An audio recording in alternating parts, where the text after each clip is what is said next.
Bienvenue sur Chronique Cosmique, le podcast des connectés qui cherchent des réponses au-delà du réel.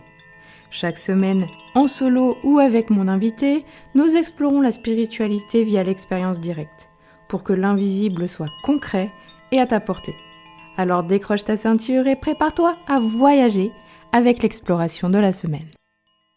Hello tout le monde, je suis ravie de vous retrouver aujourd'hui avec Aude Ruther, comme à la fin de chaque mois. On va parler des états de conscience élargis, modifiés ou d'ouverture de conscience. Mais alors, quelle est la différence entre ces états et qu'est-ce que tout ça veut dire? C'est vrai qu'on en entend souvent parler, mais à quoi ça sert? Dans cet épisode, Aude, elle nous apprend que nous varions d'un état de conscience à un autre tout au long de la journée. Et nous avons parlé d'hypnose. Vous verrez que la réflexion qu'elle amène, elle est comme toujours bien différente de tout ce qu'on pourrait imaginer. On a parlé d'état de flow, d'état de conscience modifié avec les substances psychédéliques par exemple. On a aussi un petit peu parlé des cultures ancestrales qui utilisent les plantes médecines. On a discuté de tout ça et j'ai posé cette fameuse question, bien terre à terre, à quoi ça sert d'entrer en état de conscience modifié? La réponse, elle est multiple et de là à dire que tout ça c'est d'utilité publique, il y a qu'un pas. On a parlé d'addiction parce que les psychédéliques, sont utilisés pour traiter les addictions. Il y a des études médicales qui sont en cours. Aux États-Unis, beaucoup, ça vient de commencer en France. On en a déjà parlé, la semaine dernière, dans le podcast, avec, Balthazar et Zoé de Decriminalize Nature. Pourquoi on parle de tout ça? Parce que ce sont des substances qui nous mettent dans des états de conscience élargis. Donc comme souvent, on a dévié avec Aude, ça devient une habitude et on a parlé des traumas parce que c'est sa spécialité et puis qu'en fait, tout se rapporte à ça. Donc ça fait partie de la question: à quoi ça sert? Vous verrez que tout est très logique et que tout prend son sens. Donc on a aussi parlé des états de conscience des médiums, lors des canalisations et Aude, elle nous explique ce qui se passe en fait dans le cerveau pendant ces états de connexion. Allez, sans plus attendre, j'accueille Aude. Salut Aude! Salut Angélique! Comment ça va? Mais ça va super, surtout les jours d'enregistrement de podcast. Moi, je suis comme une petite puce qui saute partout. Je suis toujours contente à l'idée de freestyler, sur les sujets que tu me proposes. On va encore, passer un bel épisode, vous allez voir, on va parler de plein de choses. On va dévier forcément, puisqu'on a déjà discuté avant et on va l'intégrer. Et aujourd'hui, donc, on va parler des états de conscience modifiés. C'est un peu la suite logique de l'épisode de juste avant avec Decriminalize Nature où on a parlé, des plantes médecine, des plantes sacrées, donc forcément des plantes qui impliquent des états de conscience modifiés et c'est toi, Aude, qui avait trouvé, cette idée d'épisode et j'ai trouvé ça génial donc banco et on est parti sur les états de conscience modifiés. Alors, qu'est-ce que c'est les états de conscience modifiés? Ouh là là, la grande question qui va nous prendre 1 h 30. Alors, pour moi, il y a 2 choses déjà. Il y a ce qui s'appelle effectivement les états de conscience modifiés et il y a les états d'ouverture de conscience. Pour moi, c'est vraiment, 2 choses qu'il faut vraiment distinguer. Parce que, des états de conscience modifiés, on en vit tout le temps, toute la sainte journée, sur, un laps de temps de 24 heures. On passe notre temps à osciller, en fait, sur différents états de conscience. Je pense que c'est pas vraiment juste de parler d'état de conscience modifié parce que ça voudrait dire qu'il y a un état de conscience normal et en réalité, cet état de conscience qu'on estime normal, c'est simplement celui dans lequel on est le plus souvent, c'est-à-dire en fait cette, fréquence cérébrale qui va nous permettre d'être dans un état mental.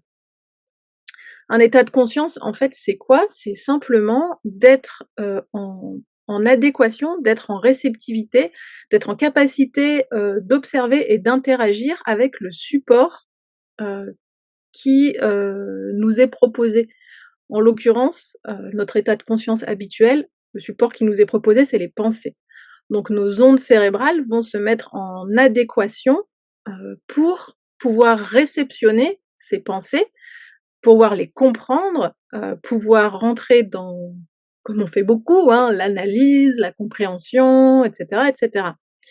Mais quand on change de support Et donc, quelque chose que je connais bien, comme je le fais en séance, en fait, avec, mes consultants. Quand, par exemple, on va s'intéresser aux sensations du corps et aux émotions, là, notre état de conscience, nos ondes cérébrales vont changer de fréquence parce qu'on va aller regarder quelque chose qui est très différent des pensées. Et on va se mettre dans un état de réceptivité qui va nous permettre, de non seulement, hem, réceptionner et ressentir en fait correctement ces sensations et ces émotions, mais vraiment d'interagir avec et puis d'obtenir, peut-être plus de détails, plus de subtilité, de rentrer hem, dans beaucoup plus en fait, dans une plus grande interaction avec, ces informations-là. Des nos ondes cérébrales passent leur temps à fluctuer en fait, hein, qu'on soit, par exemple, dans un état de rêverie, dès qu'on se connecte à notre imagination, hein, dès qu'on se balade dans dans dans notre petit imaginaire, hein. Moi, je crois que je l'ai déjà dit plusieurs fois sur ce podcast, je rêvasse quand je conduis. Et bah là, les ondes cérébrales sont dans un tout autre état. On est encore sur, en fait, une fréquence différente qui va nous rendre réceptifs à un nouveau support, en l'occurrence l'imaginaire. Pareil quand on est dans un état, d'endormissement. Là, les ondes cérébrales fluctuent. On passe d'un état d'éveil mental à un état d'endormissement et ensuite un état de sommeil où nos ondes cérébrales ne sont pas sur off, elles sont juste encore différentes, donc l'état de conscience est modifié. Le rêve, c'est pareil, c'est encore d'autres types d'ondes cérébrales. Donc, vraiment notre état de conscience passe son temps à être modifié et heu et finalement, hem il y a ce grand mot qui existe là, le mot hypnose. Souvent on me demande, hein, si, ce que je fais en séance, est-ce que c'est de l'hypnose? Voilà. Hem, En fait, l'hypnose, ne correspond pas à un état de conscience, en particulier. Heu, il n'y a pas l'état de conscience hypnose. Il y a, plusieurs états de conscience, plusieurs types d'ondes cérébrales, qui, peuvent, rentrer dans ce qu'on appelle un état hypnotique. Mais, l'état hypnotique, en fonction du type d'hypnose qu'on fait, de la réceptivité qu'on va avoir, du type d'information qu'on va écouter dans notre corps, du type d'induction qu'on va recevoir, nos états en fait de conscience vont changer.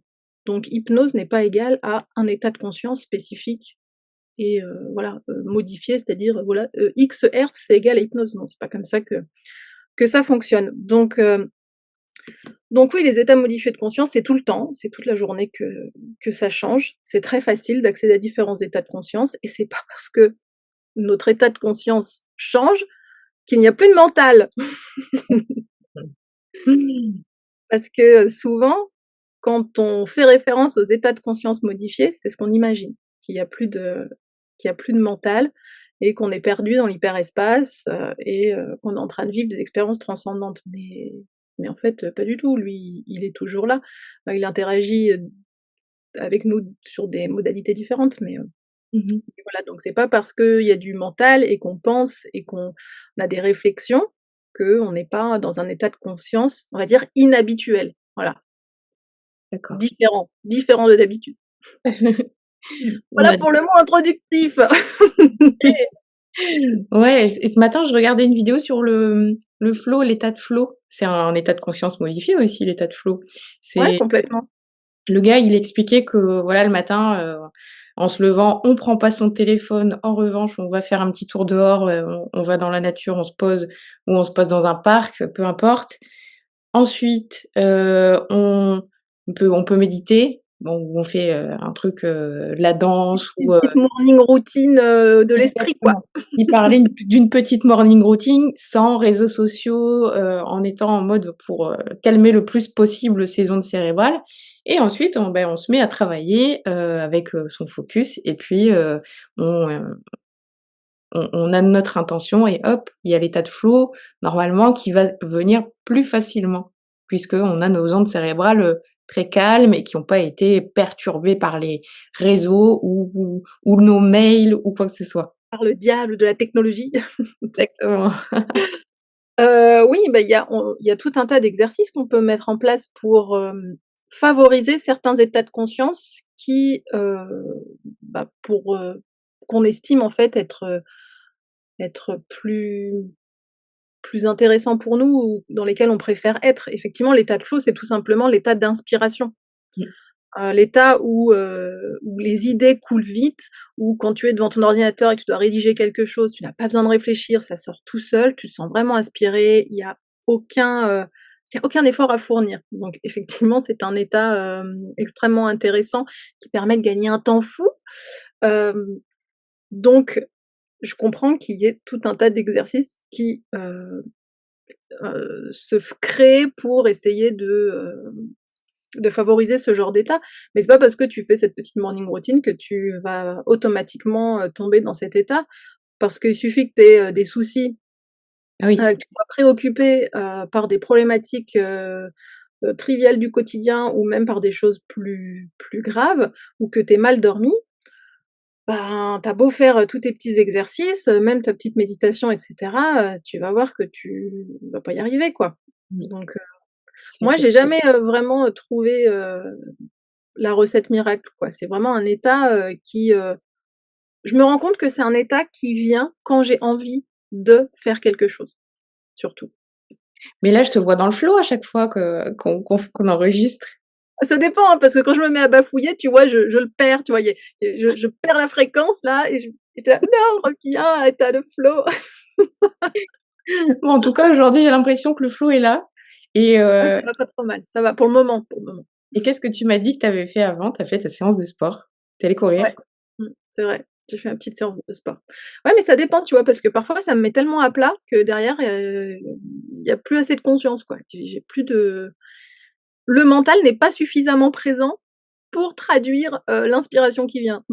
Mmh. Ouais, je vois, mais ouais, tu as peut-être bien dormi cette nuit, du coup? Oui, c'est possible, c'est possible. Mais c'est vrai que je me rends compte que cet état d'inspiration, pour moi, il ne vient pas parce que je vais faire une routine. D'ailleurs, j'ai une tolérance assez limitée à la, la répétition, et tu sais, toutes ces choses qu'on s'oblige à Ah, faire, les quoi, la obligations, quoi. routine tout simplement. Ouais, oui. Mmh mh. Mais, ça va me venir parce que tout d'un coup: «Ah, j'ai envie de faire ça». Et c'est pas parce que je me dis: «Il faut que je le fasse là aujourd'hui, là, il faut que j'enregistre 2 réels sur tel sujet, pour poster sur mon Instagram la semaine prochaine». Non, ça marche pas. Par contre, «Ah oui, tiens, j'ai l'idée de faire ce truc, puis ça fait 3-4 jours que j'y pense et ah là, j'ai envie de le faire».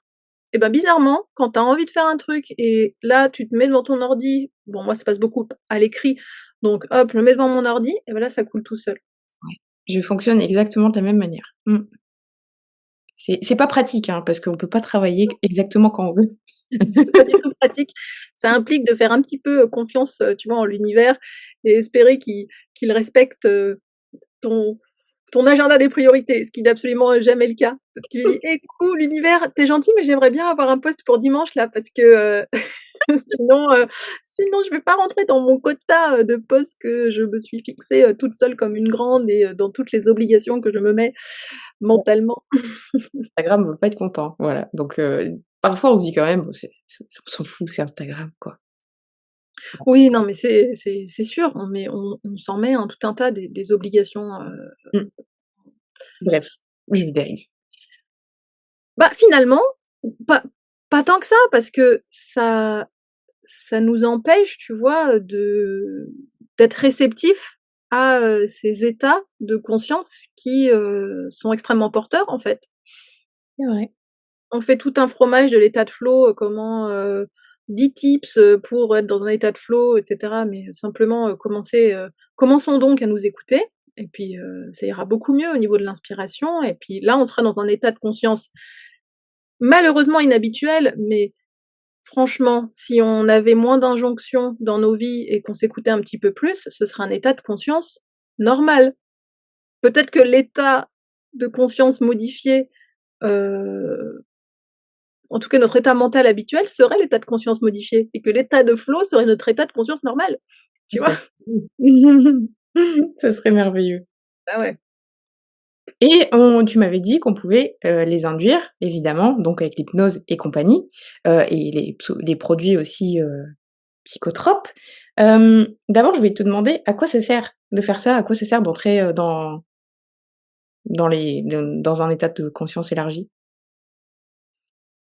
Alors en ce qui concerne les états de conscience qu'on traverse tout au long de la journée, on sait que donc ça sert à nous rendre réceptifs aux différentes informations qui nous parviennent, donc en fait, c'est complètement spontané et c'est simplement une adaptation naturelle. Maintenant effectivement, il y a ce qui s'appelle, enfin ce que j'appelle moi, hein, à titre tout à fait personnel, les états d'ouverture de conscience. Chose qui est pour moi bien différente, hein. C'est-à-dire que là, comme un entonnoir, ta conscience, elle passe, du petit diamètre à ouais, ça s'ouvre comme une fleur et là, tu accèdes à des univers, transcendants, inégalés, jamais expérimentés, n'est-ce pas? Et ça, on est quand même sur un autre registre, hein. On sort du de notre petite variation, d'onde cérébrale quotidienne, quoi. Et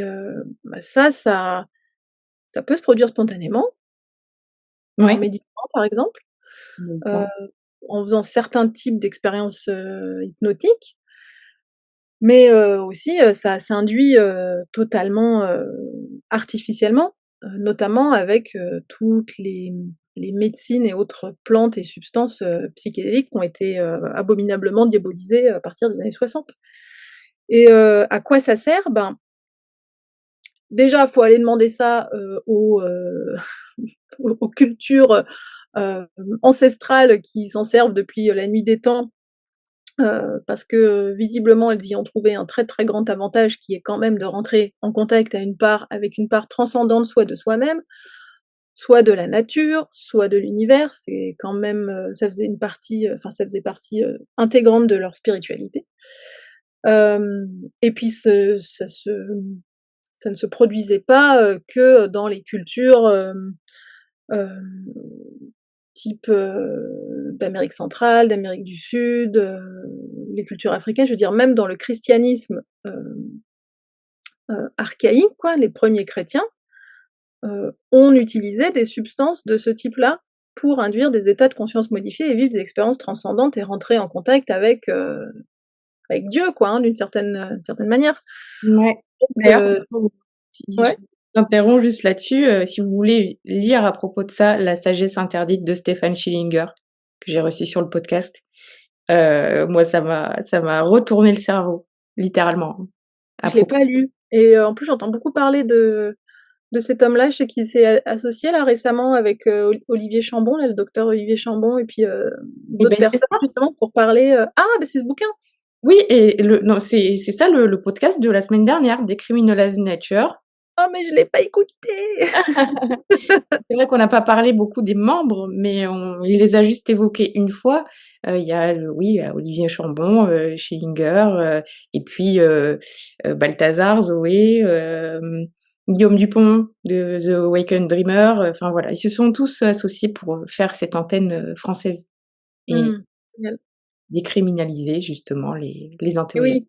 Bah oui, parce que c'est pas juste utile pour rentrer en contact avec l'univers, bien qu'effectivement ce soit déjà extrêmement incroyable en soi, mais c'est aussi utile, d'un point de vue thérapeutique, hein.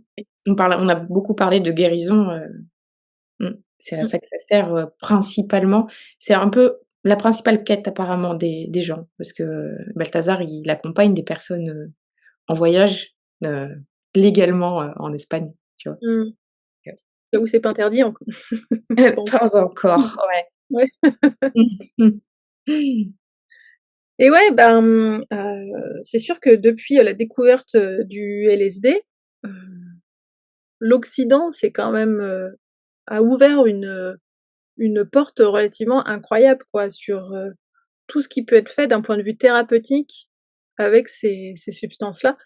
J'en ai déjà parlé plusieurs fois de lui, hein, je suis une grande fan de Stanislav Grof et ça a été un des premiers à travailler, avec le LSD tout simplement parce qu'il était au bon endroit au bon moment et que, dans les années, au tout début des années 60 quand le LSD a été découvert, hem, son son trouveur, si je puis m'exprimer ainsi, Albert Hofmann, a envoyé en fait des échantillons de LSD dans différents hôpitaux, psychiatriques, universitaires et autres, pour, faire des tests en fait, grandeur nature et Stanislav Grof, il était à l'époque assistant, d'un médecin psychiatre et il a pu assister aux premières, séances et puis ensuite c'est lui qui a pris, le relais et il a conduit énormément de séances à forte dose, de LSD sur, des patients, heu, alors tous, volontaires, hein. On n'est pas non plus, dans le dans l'expérimentation sur les pauvres bougres, qui sont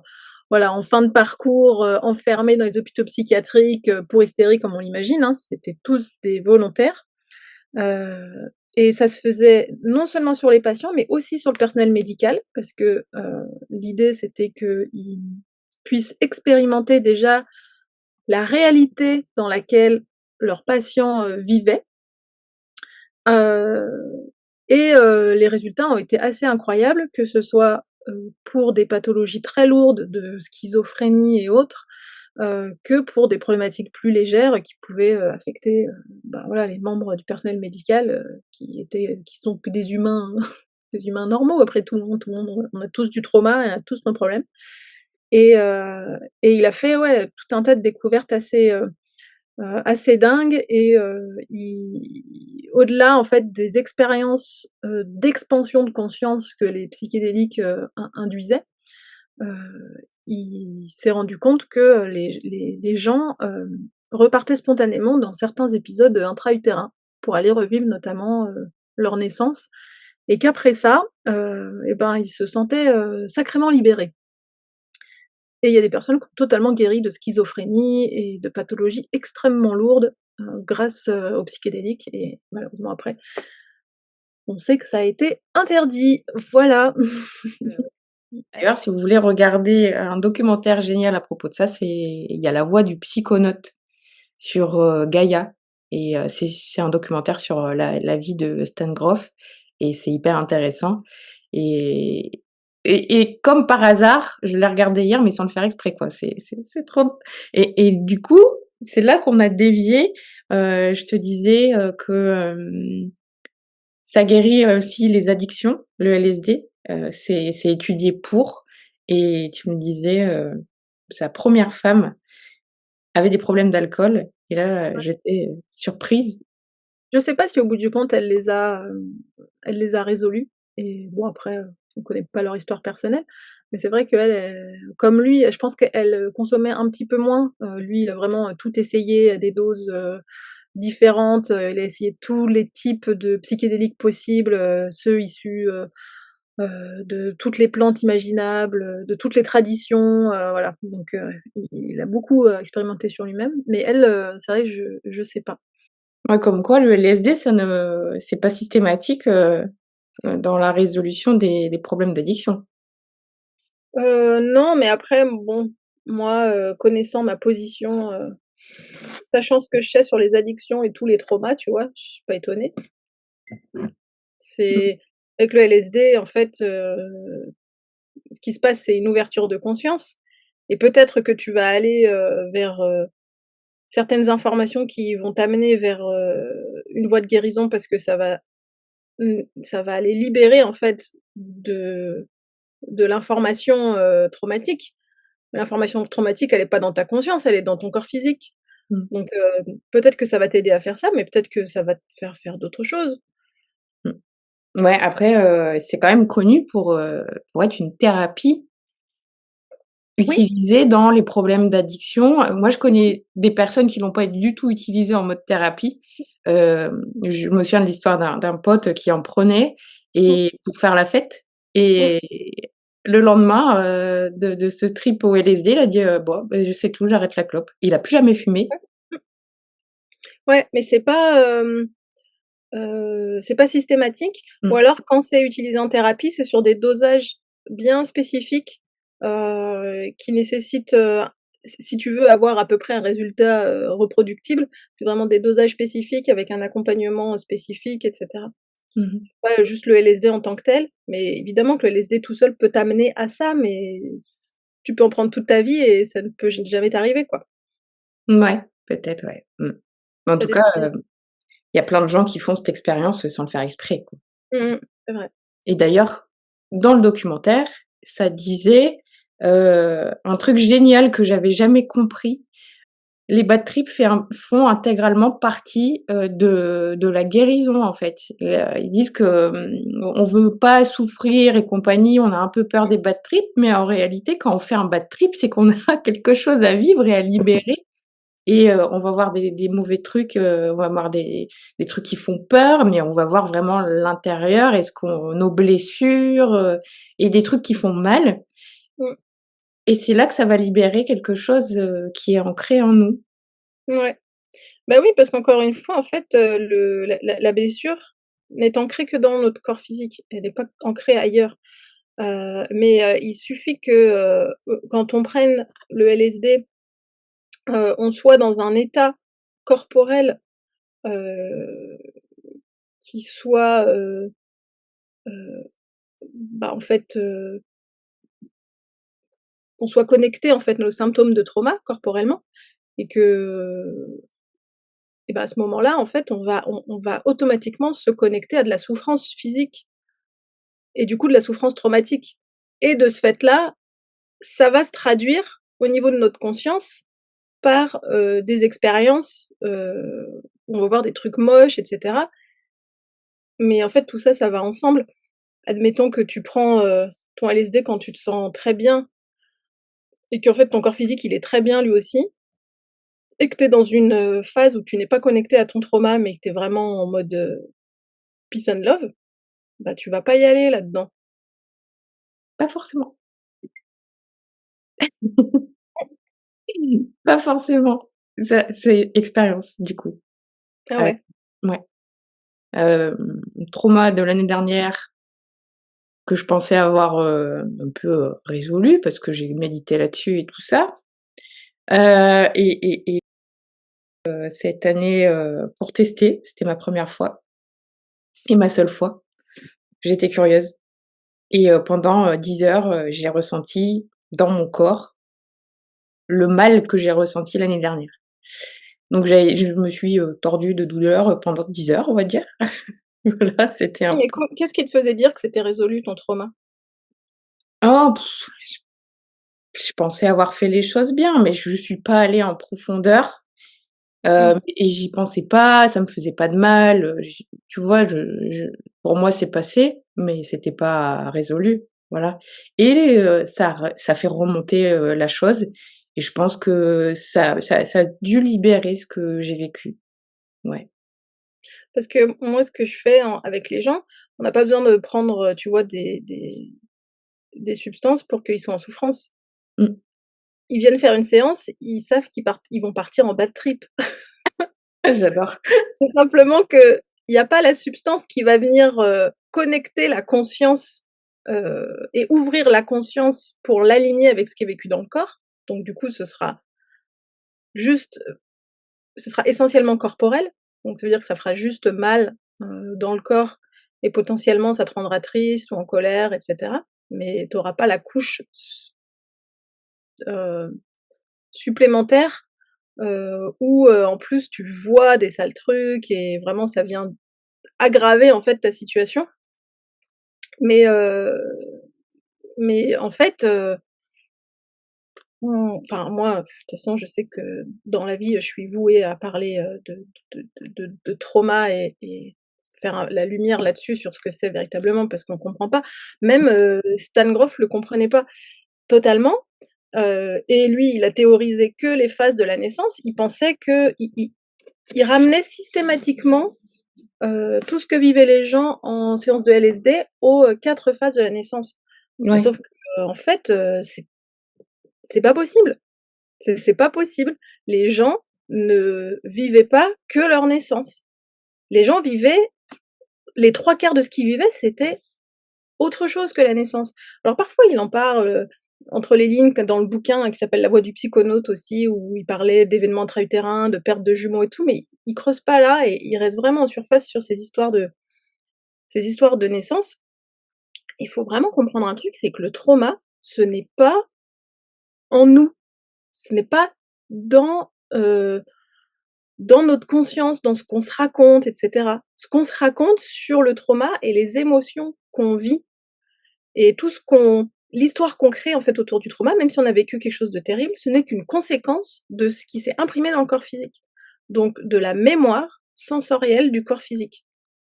Mais il est Une où? personne je veux dire, une personne qui admettons, un truc horrible, une enfant qui subit des attouchements sexuels pendant plusieurs années, dans son foyer et heu, qui derrière, forcément, va avoir, ça va créer des conséquences, diverses et variées sur, ses comportements et cetera. Elle va avoir énormément de mal à s'en remettre, ça va créer tout un tas de trucs et de machins.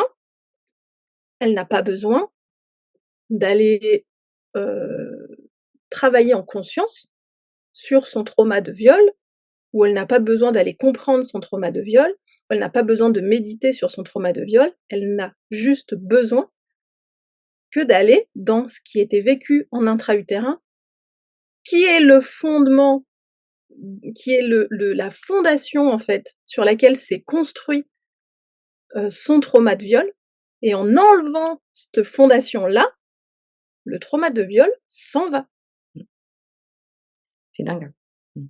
Ça s'en va, et en fait tout bêtement parce que tout ce que l'on vit dans notre existence d'hyper difficile, et ben, en fait, ce ne sont pas des traumas en tant que tels.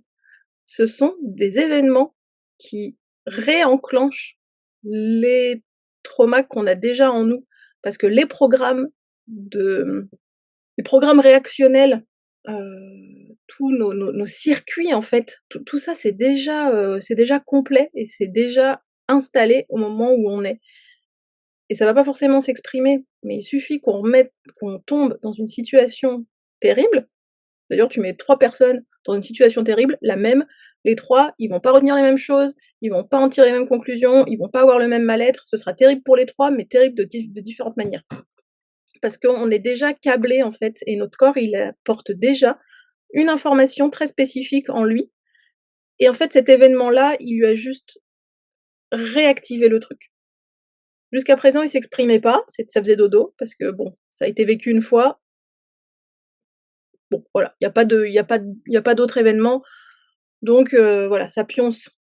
Mmh. Ça va être revécu une deuxième fois. Alors revécu parce que le corps, lui, il va percuter que c'est très similaire à ce qui a été vécu la première fois, et donc là, bam! Ça part dans tous les sens, et les symptômes, et derrière la personne, elle va avoir des angoisses, des cauchemars obsessionnels, enfin tout un tas de diverses, obsessions, des troubles du comportement alimentaire et cetera. Mais c'est pas ça qui a créé ces problèmes, et c'est pas ça qui fait qu'elle rumine. Et après effectivement, son mental va raconter des trucs: «Oui, mais c'est parce que j'ai été violée, puis je le déteste, je le pardonnerai jamais» et cetera. C'est normal, c'est une conséquence de ce qui est vécu dans ton corps. Mais une fois que tu as enlevé en fait, c'est fou quoi, une fois que tu as enlevé toute l'information corporelle, et ben, tu ne vois plus les choses de la même manière. Mmh. Elle se cache où cette info? Pour moi, c'est cellulaire. Ah ouais? Le trauma, il y a Bah, toutes les cellules? pour moi, c'est lié au système nerveux, heu, c'est, il faudrait que vraiment je creuse la question, mais en fait, c'est lié à l'intelligence du corps qui est sensorielle. C'est lié aux perceptions sensorielles, aux mémoires de douleur, d'inconfort, et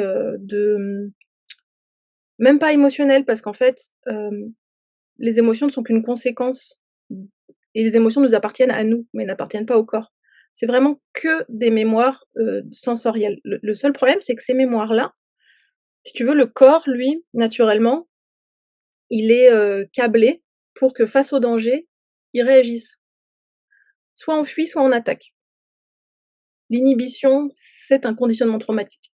Soit on fuit, soit on attaque, et d'ailleurs on le sait parce que quand on est face au danger et qu'on a un fonctionnement normal, on va ressentir un surplus d'énergie dans le corps. C'est-à-dire que notre système nerveux va créer une décharge d'adrénaline qui va créer un surplus d'énergie qui va nous permettre soit d'avoir plus de force, plus de rapidité, plus de présence d'esprit pour bouger, pour attaquer, pour faire quelque chose. Et le problème, c'est que quand ton système nerveux est tout vierge, donc dans le ventre de ta mère, il y a rien dedans, il n'a rien appris encore. Il est, complètement vierge, et que, tu es immobilisé face au danger, que tu ne peux pas bouger parce que physiquement, bah, tu ne peux pas parce que tu es soit asphyxié donc tu ne sens plus tes membres, tu ne peux pas t'enfuir et puis de toute façon, où est-ce que tu veux t'en aller? C'est une force beaucoup plus grande que toi et toi tu es un petit fœtus gros comme ça, donc tu peux rien faire. Tu es à la merci de. Et ben, je pense que l'information, sensorielle qui rentre dans le corps et ça peut durer des heures, des jours, avec les douleurs, les blessures que ça va faire. En fait, c'est juste des mémoires de blessures. Le diaphragme qui va se contracter très fort, ça va créer des lésions. L'asphyxie qui va créer des lésions au niveau du cœur, parce que, il y a pas assez de sang, qui arrive. Les contractions du corps du fœtus, où en fait, il va se blesser lui-même et se faire des déchirures musculaires parce que, il est complètement contracté comme ça voilà, du fait du stress qui lui arrive dessus. Et en fait, donc l'intensité sensorielle et le fait qu'il ne puisse pas bouger, donc qu'il y ait ce surplus, d'adrénaline, ce besoin de faire quelque chose, de réagir et l'incapacité de réagir, tout ça avec un système nerveux vierge, donc qui est en train, en fait, d'emmagasiner de l'information, alors que dans sa base de données, il y a rien pour s'y référer et pour, juste, tu vois, faire redescendre, la pression. Et ben, en fait, tout ça fait que l'information reste. Alors comment elle est stockée, concrètement? Scientifiquement, je sais pas encore. Hem, les sensations qu'on ressent dans notre corps, ce sont juste des traductions d'électricité et que, quand on ressent du froid ou du chaud, ou quand on nous pince ou quoi, c'est, le système, nerveux qui va réagir et qui va, heu, envoyer une décharge électrique spécifique qui va nous faire ressentir cette sensation en particulier, quoi. Et ben, je pense qu'à un moment donné, dans le fonctionnement normal, le corps il traite cette information, c'est-à-dire qu'on te pince, tu as pas mal pendant 6 heures. On te pince, tu as mal 2 secondes, l'information s'en va. Dans le fonctionnement traumatique, en fait, on te pince et tu as mal longtemps et puis tu l'oublies pas. Ton corps il l'oublie pas. Il le garde en stock, vraiment stocké. Mais littéralement comme si, l'information n'était jamais vraiment partie. Ça pourrait pas être, par exemple, engrammé dans un de nos corps, le corps émotionnel, par exemple? Non, Non? c'est dans le corps physique. Vraiment, c'est corporel. Ah ouais. Mmh. Ouais, OK. ouais, vraiment le trauma, c'est de la mémoire sensorielle. C'est de Mmh. la mémoire du corps. D'ailleurs, on meurt, on sort du corps, il y a plus de trauma, hein. Il y a plus de trauma? Et dans le karma, comment dire? Et en fait, le karma, c'est un bagage différent, mais toi, Ça quand tu te désincarnes, tu pas en désespoir parce que tu es là: «Ah putain, merde, j'ai tellement de solitude à traiter, mais ça me rend tellement triste et tout». Les réactions émotionnelles, elles sont beaucoup moins fortes parce qu'en fait, il y a rien qui te fait réagir, violemment. mmh. Donc on vit des émotions malgré tout, mais c'est beaucoup plus linéaire, il y a pas de pic, il y a pas de perte de contrôle, en fait. Mmh mh. Ce qui nous fait perdre le contrôle, c'est le corps. Enfin bon bref, je sais pas pourquoi je me suis lancée là-dedans. Mais là, OK. je suis contente, j'ai de plus en plus de gens qui viennent avec des traumas très compliqués et des problématiques très compliquées et qui tiennent le coup, tu vois? Sur, toutes parce que ça nécessite beaucoup de séances et là, je commence à être dans des phases où, bah, tous ces gens-là, ils arrivent à la fin de leur travail et les problèmes, ils Bah, c'est partis, juste partis. On n'a rien conscientisé, on n'a pas réfléchi, on n'a pas cherché les liens avec la petite enfance ou je sais pas quoi. On a juste viré l'information qui était dans le corps. c'est génial. Waouh. Mmh. C'est faut que j'en Alors parle plus. mais complètement, complètement. Et avant, je me souviens que tu faisais des stories avec, les avis des gens, des retours d'expérience et Ouais, tout. ouais, là, j'en ai pas demandé depuis longtemps, Ouais, faudrait que franchement, en ouais, fait, comme j'ai de plus en plus de gens qui ont besoin d'énormément de séances, là, j'ai énormément de gens qui sont en cours de route, tu sais? Ils ont pas fini, donc je peux pas leur demander d'avis. d'accord. Où on a, dévié. On a dévié là, on a carrément dévié. Mais c'était hyper intéressant parce que ça explique aussi, ça répondait à la question: «À quoi ça sert?» Parce que tu vois, on parle des traumas et les états de conscience, tu vas aller chercher les traumas et les enlever aussi. Voilà. Ouais, c'est ça en fait et il suffit de pas grand chose en réalité, hein. On n'a pas, besoin, forcément d'aller prendre des substances. C'est une voie, bien sûr, si tant est qu'on soit guidé, correctement, qu'on le fasse dans le cadre d'un certain type de protocole, qu'on soit bien préparé, que la personne soit spécialiste et cetera, hein. C'est toujours pareil, on n'en prend pas juste, pour s'amuser ou alors voilà, on prend ses responsabilités, quoi. Mais si on veut le faire dans le cadre d'une véritable guérison, il vaut mieux faire, les choses, correctement. Mais on n'a pas besoin, de ça pour rentrer en guérison, hein. Il suffit, d'orienter, sa conscience d'une certaine manière et c'est très facile. C'est très, très facile. Mais comment? En hypnose, du coup? Bah, moi j'aime pas ce mot, Mmh. parce que, ça ne recoupe pas, ça ne correspond pas à une réalité unique, l'hypnose. Il y a des états hypnotiques, parce qu'il y a des états de conscience, modifiés, tout simplement. On peut être, dans un état hypnotique, dans un état de conscience modifié extrêmement léger, heu estimer qu'on est en hypnose et être dans un état modifié de conscience très profond où, tu vas revenir de ton expérience et puis, tu auras oublié la moitié de ce que tu as dit et tu vas te rappeler des grandes lignes, mais c'est tout. Donc hypnose, c'est quand même un mot, fourre-tout, qui correspond à tellement de réalités différentes et puis, j'aime pas trop non plus ce mot parce que, quand on l'utilise, les personnes ou donc les par exemple, les gens que je vais avoir en séance s'inquiètent de savoir si c'est de l'hypnose parce qu'ils vont me dire: «Non, mais moi je suis pas réceptif à l'hypnose» et cetera. Mais en fait, on est tous ré c'est pas une question d'être réceptif ou de pas être réceptif, on passe notre temps à fluctuer d'un état de conscience à un autre. Il faut simplement, j'enlève ce mot moi parce que déjà en fait, dans ma pratique, je ne fais pas d'induction, heu, tu vois, hypnotique où il y a une préparation et cetera. On n'a pas besoin de ça. Il y a juste besoin de s'intéresser à d'autres choses qu'à nos pensées et pouf, on tombe dans un état de conscience modifié, complètement, spontanément. Mmh. Donc ouais, c'est un mot que j'ai un petit peu banni de mon vocabulaire parce que ça fout la pression aux gens et finalement, voilà, ça correspond pas à une réalité, unique et spécifique quoi, ce mot-là. D'accord.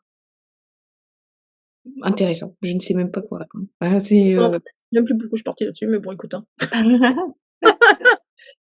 Non, mais c'est intéressant que ce soit, mais c'est pas de l'hypnose, mais c'est Ouais, il s'emmène tout seul en fait. t'emmène tout seul. Il s'emmène tout seul, simplement parce que, ils vont aller regarder autre chose que ce qu'ils ont l'habitude de regarder. Dans l'état de conscience dans lequel on est habituellement, on regarde nos pensées et puis on va se raconter des histoires et on va conscientiser des choses et on va analyser des trucs et on va couper les cheveux en 4, chercher des explications et cetera et cetera. Alors on met ça sur le dos du mental, mais c'est pas sa faute au mental. Le mental n'est qu'un outil, le mental traduit la pensée. Donc tant qu'on est branché sur nos pensées, les pensées qui nous viennent spontanément, le mental va les traduire et puis on va jouer au ping-pong et voilà. Mais il suffit que, on s'intéresse à autre chose qu'aux pensées, en l'occurrence ce qui se passe dans le corps, tout simplement les sensations corporelles. En l'espace de 5 minutes, on a changé de fréquence. Mais si tu veux, on s'en rend pas compte parce que, la conscience qui est au premier plan, en fait, l'attention que tu mets sur, ce que tu es en train de faire, elle change pas. Ton acuité intellectuelle est toujours aussi forte que peu importe ce que tu regardes, que tu sois en train de regarder tes pensées, en train de regarder tes sensations physiques.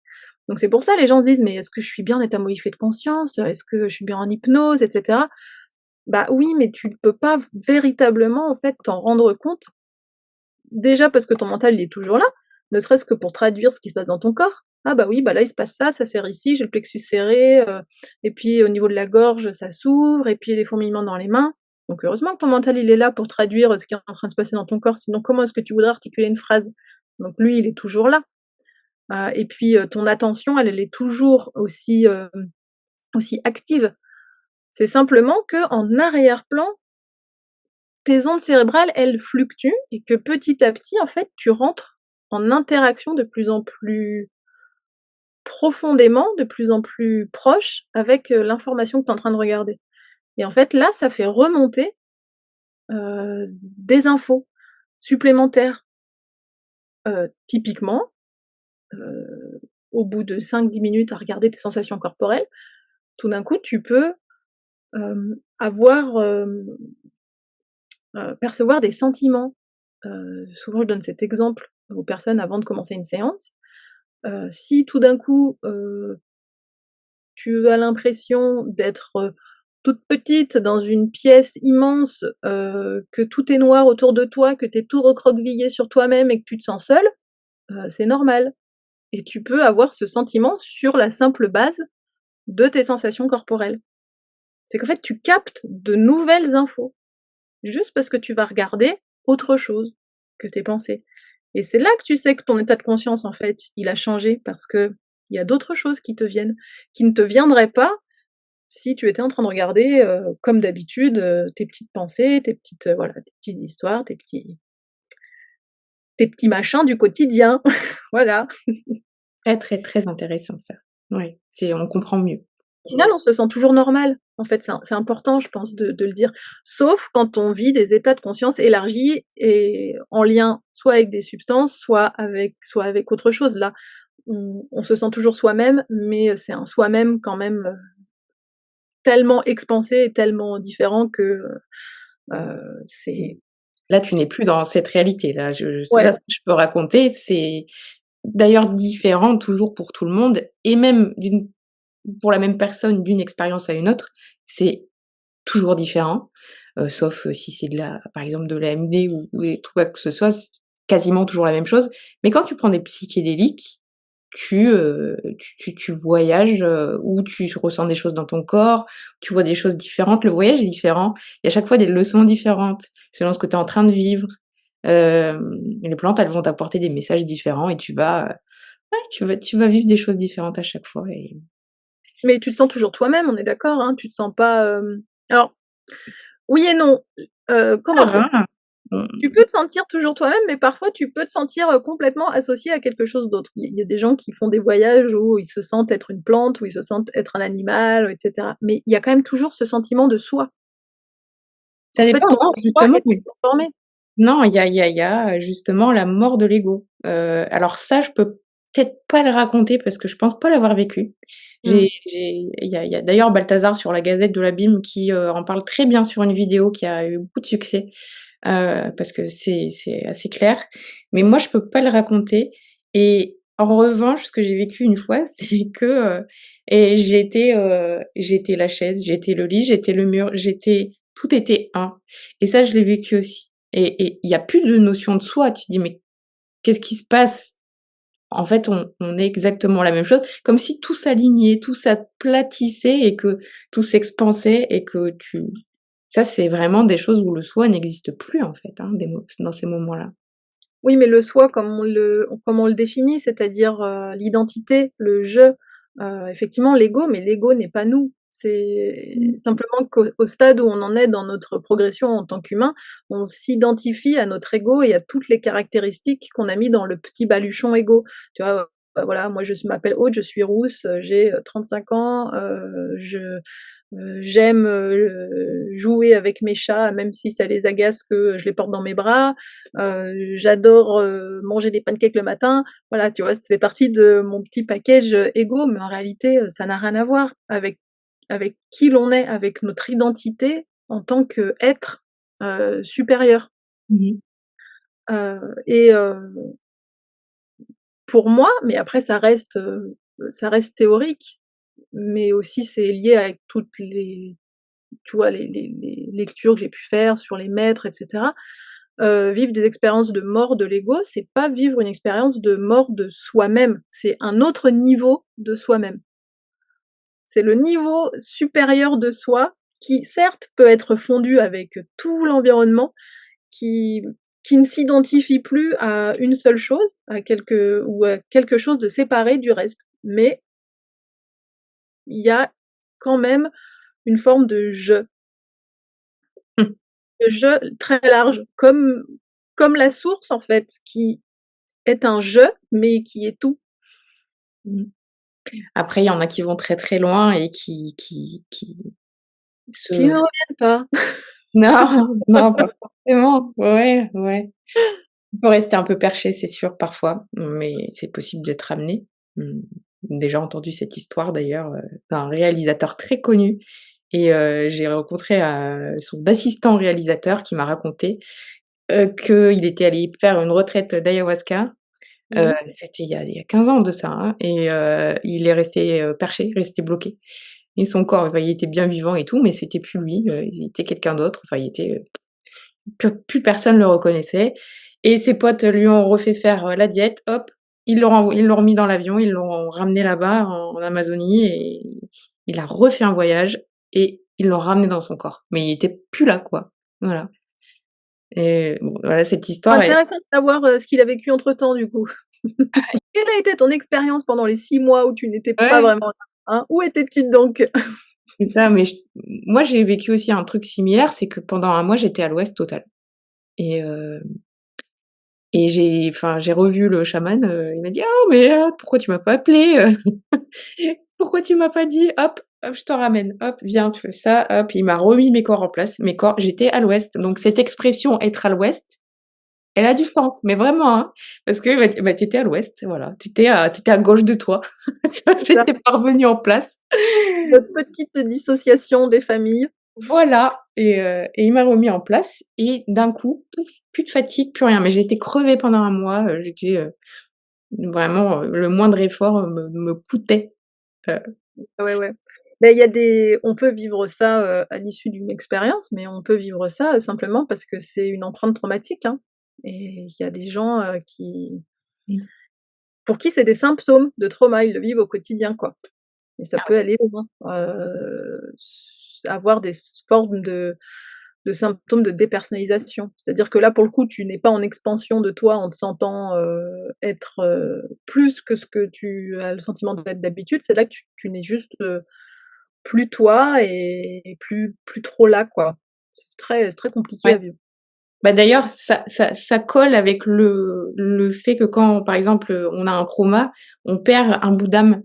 Tu sais, on en parle de ça, de la perte, d'âme, donc parce que pendant, la réalisation d'un acte, traumatique, on peut s'évader tellement c'est dur à vivre et on perd un bout d'âme.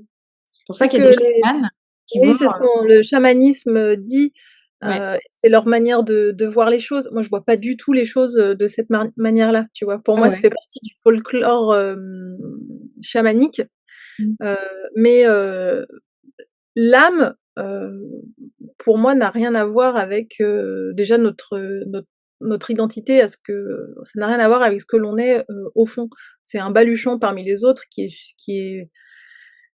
est voué à être, nettoyé, libéré, au fil de nos expériences, pour être, ensuite fusionné avec notre soi supérieur et ne plus exister, en fait. C'est comme l'ego, en fait, c'est quelque chose qui est supposé, disparaître au fil du Ouais, ouais. temps et de notre progression, et pour le moment, c'est un outil qu'on utilise, pour, expérimenter, ici sur terre, mais une fois que, tout est bien propret, heu, en général, ça, ça coïncide avec, le moment où on n'a plus besoin de venir s'incarner, tu vois? Ouais, ouais. L'âme, c'est ce qui nous rattache à nos existences terrestres. Donc c'est vrai que perdre un bout d'âme, je comprends en fait ce qu'ils disent, à travers ça. Hem, je pense aujourd'hui que d'un point de vue, même, un petit peu plus, pas scientifique, mais en fait du point de vue, on va dire, de la psychonautique, et de l'explication de comment fonctionne la psyché humaine et le trauma, on peut l'expliquer autrement, cette, notion de perte de bout d'âme. Moi, les personnes, qui font de la dissociation, très fort, ça se règle en fait très, très bien. C'est simplement une réaction, traumatique. De là à dire qu'ils ont perdu un bout d'âme, heu on ne perd pas en fait un morceau de soi. Oui, on peut être complètement désaxé, hein, évidemment. Quand tu es en dissociation, il y a tout, qui est pas dans le bon ordre et pas aligné, et cetera. Mais c'est le résultat, de ce, ce symptôme traumatique. Voilà. Moi, c'est comme ça que je l'explique, mais c'est aussi, quelque chose que j'ai l'habitude, tu vois, de traiter. Donc je le vois pas pareil. Mouais. Mmh. Mais on part encore beaucoup trop loin dans ce Oui! podcast, c'est infernal! Mais bon, si vous êtes intéressé par les états modifiés de conscience, il faut lire Stan Grof, Oui, franchement, et il a un bouquin qui est génial. Les royaumes de l'inconscient. Non, c'est pas celui-là! Moi, c'est celui-là qu'on m'a conseillé et j'ai mis un Ouais. petit bout de temps à le trouver à prix normal. Enfin, je l'ai acheté d'occasion parce que ça se trouve pas.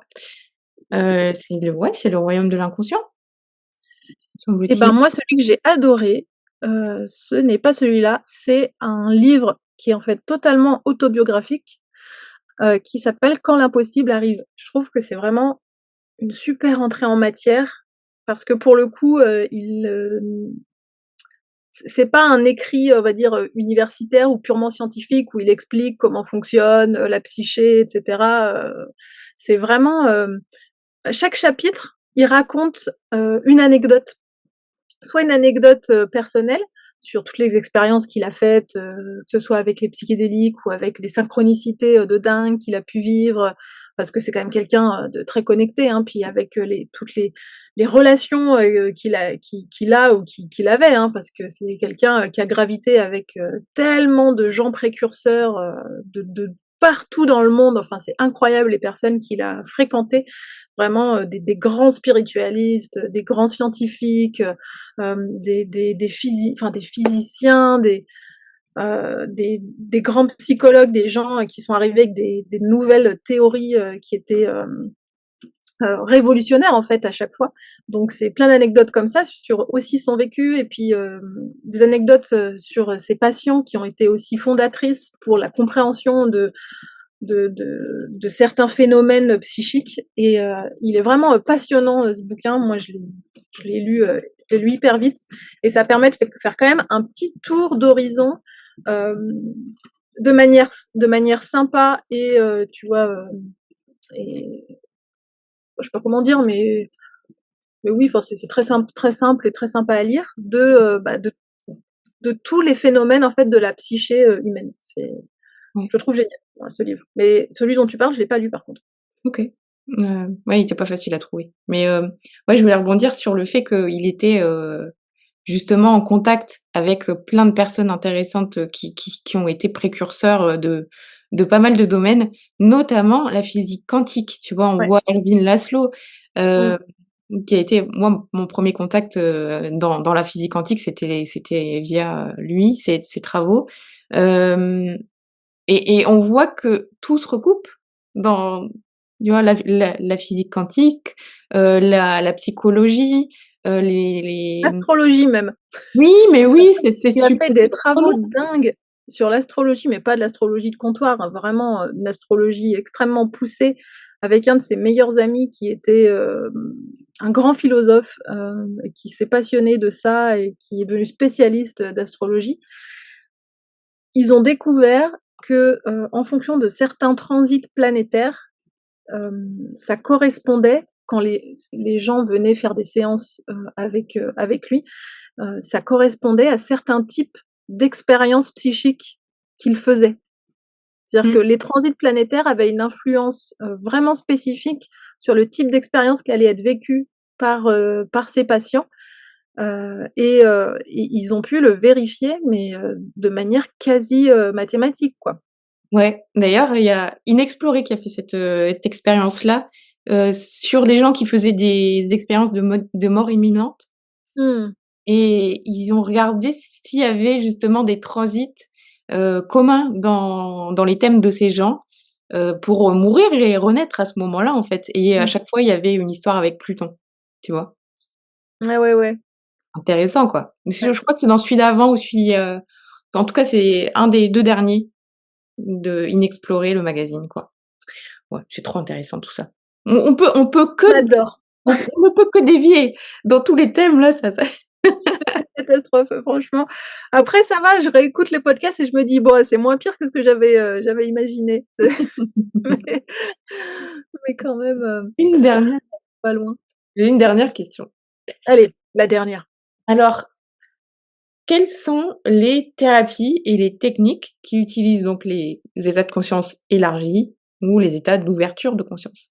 Mmh.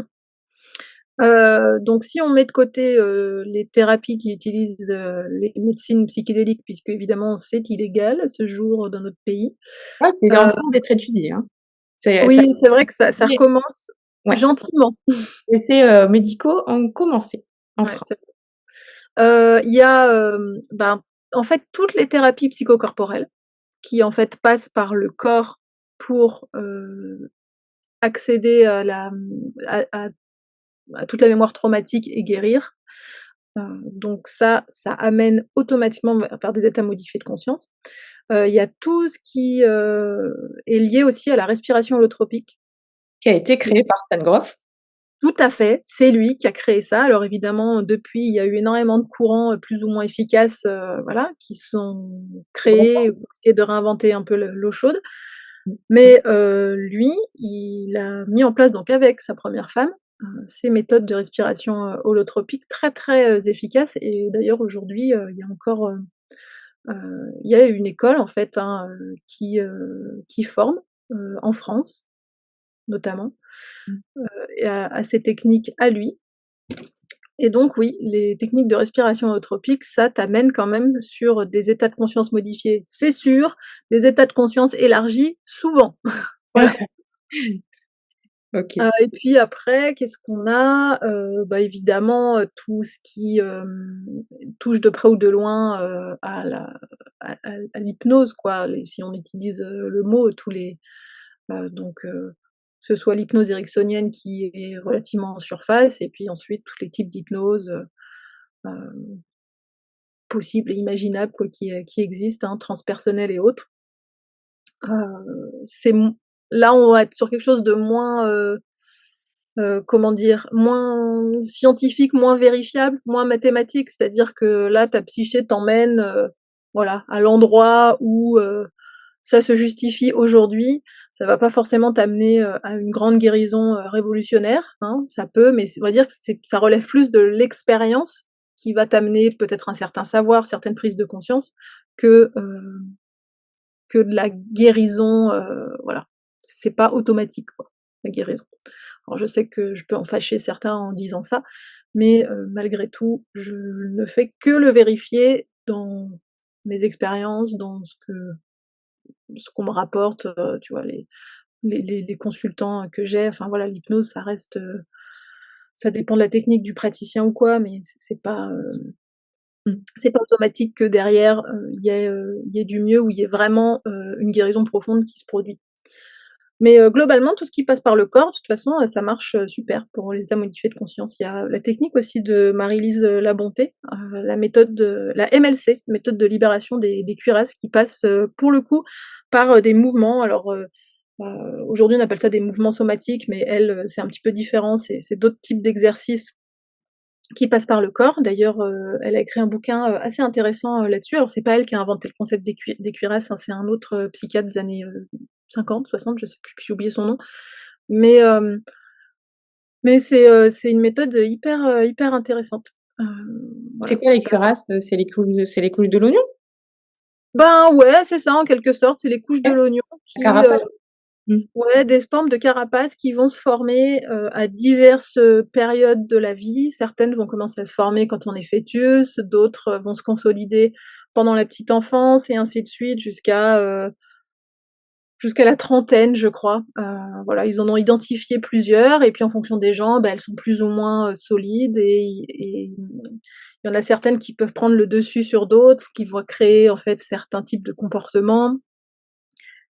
Et le fait d'aller, en fait, travailler directement sur le corps physique, ça vient impacter, en fait, ces cuirasses-là et donc les créer des brèches, en fait et tout simplement, ça vient faire lâcher les traumas du corps, hein, si on simplifie. Ça vient faire lâcher les traumas du corps, par le contact physique, parce que c'est des exercices, en fait, où tu utilises des supports comme des balles et cetera. Tu viens les placer à certains endroits du corps pour créer de l'inconfort, ce qui va faire émerger effectivement, de la gêne, potentiellement de la douleur et du coup des émotions diverses et variées et au bout d'un moment, ben, forcément ça a un impact, sur le trauma. Puisque Intéressant. le trauma n'est que douleur en réalité, douleur physique. Je connaissais pas ça. Ouais, c'est intéressant aussi comme méthode. Hem, Bon après je connais pas tout de ce qu'il y a dans le monde, hein, n'est-il pas? Il y a toujours, oui. Et plein, par plein de exemple choses qui existent, plein, plein de choses. mmh, par exemple, aussi, je voulais te demander, ton avis là-dessus sur ceux qui se connectent aux annales akashiques. Tu vois, c'est par une prière et là, on entre du coup dans le champ informationnel grâce à je sais pas, on connecte notre conscience à ce champ informatif, on est dans un état de conscience modifié du coup? Élargi? Ouais? Moi, modifié, je dirais. Mmh. Hem, pour moi, l'état de conscience élargi, c'est vraiment les expériences transcendantes. Heu, la en fait, la canalisation et la médiumnité, c'est juste un état de conscience modifié. Mmh. C'est-à-dire qu'on est Intéressant. bien nous-mêmes, on est bien connecté à qui l'on est maintenant, on est bien conscient d'être là où on se trouve, potentiellement assis dans notre bureau, et on est bien conscient de la personne avec qui on est en interaction, devant. C'est juste qu'on oscille entre ici, maintenant, état normal, je parle avec toi, et un autre état, donc on switch d'onde cérébrale très rapidement. Je vais chercher l'information dans le grand champ d'information, voilà, de l'univers. Mais, on on reste soi-même, quoi. Mmh. Et c'est Donc quelque chose que tout le monde peut faire avec un petit peu d'entraînement, c'est comme tout. ouais, donc les médiums, enfin quand tu t'entraînes et que tu deviens médium ou que tu es une médium, naturellement, Ouais. c'est parce que tu sais, tu réussis à te mettre dans un état de conscience modifié. C'est que c'est naturel, en fait. Quand Ouais. tu es, mais c'est vrai qu'on en a pas parlé, la médiumnité. C'est vrai que c'est, heu, c'est totalement lié, à la thématique du jour, n'est-ce pas? Bien sûr. Effectivement, les médiums qui, voient, entendent ou ressentent, après chacun sa manière de percevoir, mais qui le font complètement naturellement, c'est, des personnes qui, en fait, ont cette aisance, mais toujours sans s'en rendre compte, en fait. C'est tellement naturel et il y a pas de changement perceptible au niveau heu, de l'acuité de ton attention, de ta conscience présente. C'est juste en arrière-plan, en fait, tes ondes cérébrales qui vont se changer et du coup, qui vont fluctuer, passer sur un certain, sur une certaine fréquence et pouf! Tu captes l'information qui est en adéquation, en fait, avec cet état-là. Mmh. Ouais. Il y en a, ça va être les défunts, en fait, c'est ça va être, comment dire? Hem, en fonction, en fait, de la fréquence sur laquelle tu te trouves, tu vas, capter, un certain type d'information ou un certain type de, conscience ou de présence. Donc oui, il y a certaines personnes, ça va être les défunts, qui sont, paumés là entre deux eaux, tu vois? Qui sont pas encore, partis, comme on dit, dans la lumière ou dans les mondes d'accueil. Et puis il y en a, ça va être, des niveaux de l'astral un petit peu supérieurs. Il y en a qui vont capter les maîtres, hein, c'est pas la même vibration, hein. Un grand maître, un grand Brahme ou un grand Bouddha ou et cetera.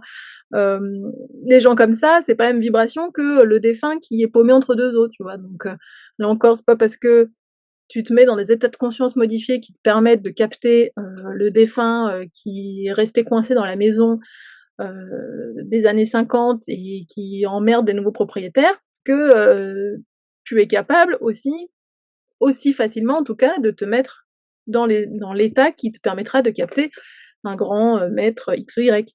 Ouais. Pour ça, il faudrait, vraiment élever ses vibrations. Ouais, ou changer, réussir à faire fluctuer cet état de conscience.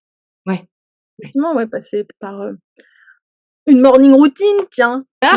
une morning routine du cœur.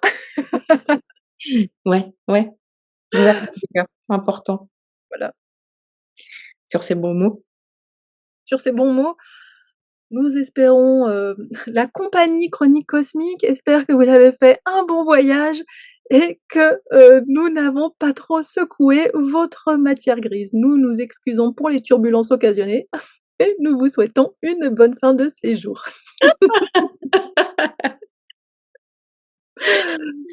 Merci, merci Aude, c'était magique. Très, Avec très plaisir.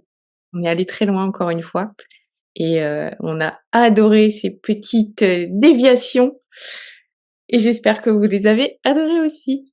On va l'appeler comme ça, en fait, notre podcast du mois, les petites déviations. Et ben, ah oui, il nous reste un épisode, donc au mois de juin.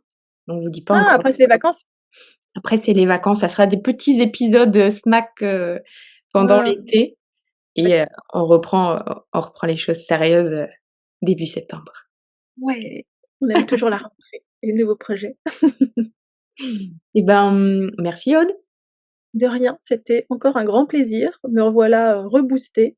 Je vais pouvoir aller, vaquer à mes occupations de la journée, tu vois, en toute joie. Merci à tous pour votre écoute. Et puis, je vous dis à la semaine prochaine pour un nouvel épisode de Chronique Cosmique. Avant de partir, n'oublie pas de t'abonner au podcast. Si tu as quelques minutes, je serais vraiment reconnaissante si tu me laissais 5 étoiles et un commentaire à propos de l'épisode. C'est toujours un plaisir pour moi de voir que le podcast est utile. Pour me suivre chaque jour, retrouve-moi sur mon compte Instagram, Chronique Cosmique. Je te dis à très vite.